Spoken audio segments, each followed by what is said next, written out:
안녕하세요. 양석주입니다. 제가 보건대 투자 수단들 중에서 주식, 선물, 옵션, ELW 이렇게 있다 치면 어떤 게 가장 공평하다고 생각되시나요? 우리나라 사람들은 전부 다 스탁만 하고 있죠. 대부분 다 스탁만 할 거예요. 주식. 그것도 주식 중에서도 코스피 우량주보다는 어디서 누가 뭐 좋대더라 하는 그런 카더라 하는 코스닥의 이름도 잘 모르는, 자기는 분석도 안 해봤죠, 괜찮다고 그렇게 주식 투자하시는 분이 제일 많으실 거예요. 근데 제가 여기 제목에다가 100년에 한 번 온 기회 당신은 아셨나요? 라는 식으로 이제 설명을 드렸는데, 제가 보건데 선물을 하지 않아도 주식 투자를 한다고 치면 주식 선물을 동향을 안 살펴보고 주식을 한다는 건 어불성설이에요. 왜냐하면 주식보다 훨씬 큰 자금이 움직이는 게 선물 시장이거든요. 그리고 제가 보건데 가장 공평한 투자 수단이 제가 보건데 선물이에요. 왜 그런지 간략히 설명드리면, 스탁 같은 경우는 내가 사서 오르기를 바라는 거죠. 일반인들 같은 경우는 공매도를 거의 못하죠. 뭐 자금력이 풍부한 기관이나 이런 데서나 빌려다가 공매도를 칠 수 있고, 숏세일링이 우리나라 원칙적으로 개인이 안 되죠. 숏세일링이 안 되는 거고, 그래서 업만 투자할 수 있다는 거예요. 다운 투자는 안 되죠. 다운 투자는 안 되는 거예요. 반면에 옵션 같은 경우 업다운도 다 되지만 이거는 시간 가치라는 게 있어서 매수자한테 엄청 불리해요. 매수자한테 엄청 불리하고, 거기에다 ELW는 시간 가치에다가 또 거기에다가 유동성 공급자라고 하는 유동성 공급자하고도 싸워야 돼. 그래서 이게 제일 일반 투자자에게 악랄한 투자 상품이 ELW예요. 투자하지 말아야 할 순서, ELW 하지 말고 옵션 하지 말고 주식이나 선물인데, 저는 선물이 훨씬 더 공평하다고 생각되는 게, 선물은 업, 다운 다 할 수 있어요. 다만 레버리지가 있다 보니까 레버리지를 조절 못하면 그 사람은 골로 갈 수 있는데, 제가 왜 선물을 하지 않아도 꼭 체크업을 해야 되는지 여러 번 설명드리려는 이유 중에 딱 하나도, 제가 서브프라임을 2008년도에 거의 1년 전서부터 고객분들한테 앞으로 엄청난 큰 폭풍이 몰려올 거라고 1년 전서부터 얘기를 했어요. 왜 그러냐면, 금융 용어도 많이 알아야 되지만, 그때 이제 이미 2007년도에 홍콩에서 프레디맥, 지나맥이라고 계리를 전공했다면 이런 용어가 뭔지 알아요. 서브프라임 윗 단계에 있는 우량 채권을 취급하는 데가 미국 정부에서 세운 프레디맥, 지나맥이에요. 거기에 채권이 일부 손실을 입었다는 얘기는, 우와, 거기가 엄청난 뉴스예요. 근데 그걸 모르죠, 사람들이. 그리고 리보금리라고 지금은 사라졌지만, 리보금리가 선물지수에서 이미 계속 수익률 곡선이 역전되어 있는 상황이에요. 그 얘기는 뭐냐면, 은행들끼리 자금줄이 다 말라졌다는 얘기예요. 그래서 야, 이거 큰 폭풍인데? 영국 중앙은행들끼리 해서 그 금리가 역전됐기 때문에 이거는 엄청난 상황이에요. 근데 우리나라에서 뭐 하고 있냐? 그때 중국 인사이 펀드라고 해서 박현주 씨가 하는, 거기서는 대량으로 설계사들 해가지고서는 펀드 유치하고 2000포인트 넘어간다 막 쏟아붓고 그러고다 급전직하한 거예요. 그 징후는 이미 1년 전서부터 있었어요. 엄청난 폭풍이 오라는 걸. 이런 것들을 뭐를 알아야지 보일 수 있냐면, 선물을 알아야 돼요. 그럼 선물을 왜 알아야 되는지, 그리고 선물에 어떤 게 중요한지를 체크해 보러 갑시다. 네, 제가 보건대 가장 공평하고 반드시 알아야 되는 게 선물이라고 생각되는데, 사람들은 선물을 하면 되게 위험하다고, 절대 하지 말라고 하는, 그렇게 얘기하시는 분들을 많이 봤는데, 주식을 하신다고 하면서 선물 시장을 아예 체크도 안 한다는 건 말도 안 된다고 저는 생각 들거든요. 선물을 직접 하지 않으셔도 선물의 되게 중요한 지수, 그런 것들은 반드시 체크를 하셔야 돼요. 예를 들어서 뭐 달러 지수가 어떻고, 뭐 그다음 미 국채가 어떻고, 이런 것들 같은 걸 꼭 체크를 해야 돼요. 왜 그러냐면, 가장 큰 시장이 선물 시장이에요. 그렇기 때문에 반드시 좀 체크를 해야 되고, 그러면 선물이 뭔지 간략하게 설명부터 드릴게요. 그리고 선물을 자꾸 보시다 보면 엄청난 투자 기회가 반드시 옵니다. 먼저 선물에 관해서 간략히 설명을 드려야 되니까, 정확하진 않아요. 거의 유사한데 선물이 있고 선도환이 있는데 개념은 비슷해요. 우리나라 사람들 비유를 들자면, 갭 투자란 것 자체가 선도한 거래요. 갭 투자, 예를 들어서 1억짜리 빌라를 내가 2천만 원만 드리고 8천만 원에 전세를 드리면 2천만 원만 가지고 전 1억짜리를 거래하는 거죠. 레버리지를 한 5배 쓴 거죠.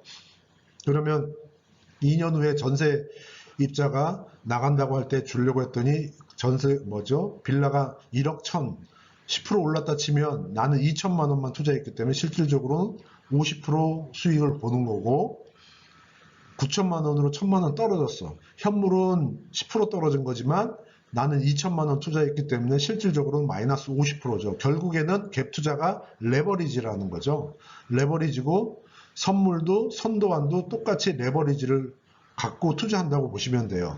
그래서 여기 보면 어떤 사람은 갭 투자로 300채 집주인이 돼서 자랑하고, 어떤 사람은 300채 갭 투자는 악마라고 하는데 누가 맞는지 모르겠는데요. Anyway, 선물은 이렇게 개인 간 이렇게 할 수 있는 거를 시장에서 규격화해서 만기 때가 아니라 아무 때나 사고 팔고를 다 할 수 있게 만들어 놓은 거를 선물이라고 해요. 그러면 백문이 불여일견이라고 여러분들한테 CME, 우리나라에서 거래되거나 전 세계 선물 거래의 가장 큰 시장이 CME 시장인데, CME에 들어가셔서 회원가입을 하면 프랙티스 어카운트를 여실 수 있어요. 그러면 한 6개월이나 3개월 정도 해보시고 나중에 레버리지를 내가 조절할 수 있다고 치면 하시던 마시던 결정하시면 되고, 반드시 선물에 관해서 프랙티스는 해보시고 하셔야 돼요. 그러면 선물이 뭔지 간략하게 설명드리면, 우리가 S&P 지수가 어떻고 코스피 200이 어떻고 뭐 니케이 225가 어떻고 이런 표현을 막 해요. 그럼 코스피 200을 왜 만들어 놓은 거냐면 선물 거래를 하기 위해서 만들어 놓은 거예요. 그럼 S&P 500은 뭐냐면, S&P 500이 지금 4131이라는 건 S&P 500이 한 계약이 하나가 4131불이란 뜻이에요. 그러면 선물은 뭐냐면 그거를 50계약 4131불짜리를 50을 곱하면 얼마가 돼요? 대략 한 20만 불을 거래한다는 거예요. 현물을 거래하게 되면 20만 불인데 그거를 레버리지를 둬서 마진 트레이드, 우리나라로 쉽게 표현하면 레버리지라고 보시면 돼요. 11,550불만 있으면 저 거래를 할 수 있다는 거예요. 그러면 레버리지가 대충 17.8배, 17.8배고, 틱이란 건 뭐냐면 최소한의 가격 변동 폭이에요. 유가 같은 배럴당 0.01씩 바뀌고, 이거 같으면 0.25씩 바뀌고, 최소한 바뀌는 단위를 틱이라고 보고, 그 틱의 같이 바뀔 때마다를 그거를 틱 밸류라고 하는데, 이건 틱 밸류가 12.5불이에요. 그래서 이거는 S&P가 현물이 S&P 500 현물이 1% 상승했다 치면 선물은 17.8% 올랐다고 보시면 되고요. 레버리지가 17.8배가 되는 거죠. 거래를 뭐를 하는지, 레버리지가 얼마나 되는지, 이거는 정확히 인지하고 계셔야 돼요. 그게 가장 중요하고요. 두 번째로는 비트코인. 여러분들도 비트코인 뭐 다 아시니까 요새 그 비트코인 하나당 24,000불 정도인데 24,000불 정도를 5개를 거래하는 거예요. 5개를 거래하게 되면 총 거래 대금은 12만 불이어야 되는데 32,000불만 있으니까 레버리지는 3.7배 정도면 되고요. 그 다음에 오일 같은 경우는 우리는 뉴스에서 배럴당 얼마 자주 나오죠. 기름값이 올라서 요새 배럴당 얼마라고 하는데 그 배럴이 뭔지 거래 단위가 조금씩 다 다르거든요. 곡물 같은 경우 부쉘 뭐 이렇게 되는데 그 거래를 익숙해지셔야 돼요. 거래 단위에도 1배럴은 160리터예요. 160리터고 1000배럴을 거래하는 거예요. 그러면 환산을 하면 200리터짜리 기름통으로 하면 800개를 거래하는 게 선물 계약 하나를 거래하는 거예요. 근데 그 선물 계약 한 계약 배럴당 89.33불 되는 거를 내가 1000개를 계약하니까 실질적으로 필요한 돈은 89,330불이어야 되는데 마진으로 9,460불만 있으면 되니까 레버리지가 9.4배예요. 그러면 이게 싼지 비싼지를 알으려면 원자재 같은 경우 특히요 부쉘 혹은 배럴, 이거를 우리가 익숙한 리터로 환산을 금방 해서 가격이 얼마쯤인지 대충 아셔야 돼요. 배럴당 예를 들어서 지금 89.33 정도면 750원 정도가 되는 거고요. 그리고 배럴당 뭐 한 45불 이렇다 치면 한 45불 정도 됐다 치면은 저거의 거의 절반인 거죠. 750원의 절반이니까 거의 한번 350원 이 정도가 되는 거예요. 그럼 싸다 비싸다는 감이 오죠. 환산을 할 수 있으니까. 이렇듯이 선물을 거래하기 전에 내가 뭐를 거래하는지를 정확히 알고 계시는 게 첫 번째예요. 미국채 같은 경우도 이제 채권에 대해서 기본적으로 좀 알고 계셔야 되겠죠. 금리가 올라가게 되면 채권 값은 하락하고 금리가 내려가면 채권 값은 상승해요.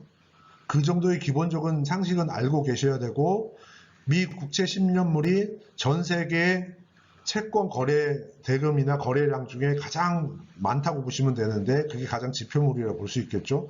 하여튼 그래서 이것 같은 경우는 마진이 60배가량인 거고요. 통화 같은 경우 가장 많은 거래가 당연히 유로하고 US 달러겠죠. 이것 같은 경우 레버리지가 45배고 1유로가 1.03740인데 거래 수량이 125만 개예요. 그래 총 거래 대금이 12만 9천 불을 2,915불로 한 계약을 살 수 있으니까 레버리지는 45배예요. 45배. 45배로 내가 그만큼 뭐 유로를 산다고 할 수 있어요. 이것도 기본 상식이지만 분자에 들어가는 것과 분모에 들어간 게 있다면 기준이 분모에 들어가는 거예요. 그렇게 알고 계시면 되고, 이렇듯 선물은 어떤 레버리지를 가지고 규격화된 거를 시장에서 언제든 사고팔고 할 수 있는 거고, 현물까지 만기까지 들고 가게 되면 만기 시점에 금액 차이만큼 결제가 끝날 수도 있고, 실물로 받아야 돼요. 그런 걸 실물로 인수도 하는 거를 피지컬 딜리버리라고 하는데, 그 정도만 잘 염두에 두시면 되고, 이러면 어느 정도 3개월 정도만 연습해 보시면 이게 선물이구나 누구나 다 인지하실 수 있으세요. 그러면 왜 선물이 가장 공평한 투자 수단이라고 제가 말씀드린지 설명을 드리려고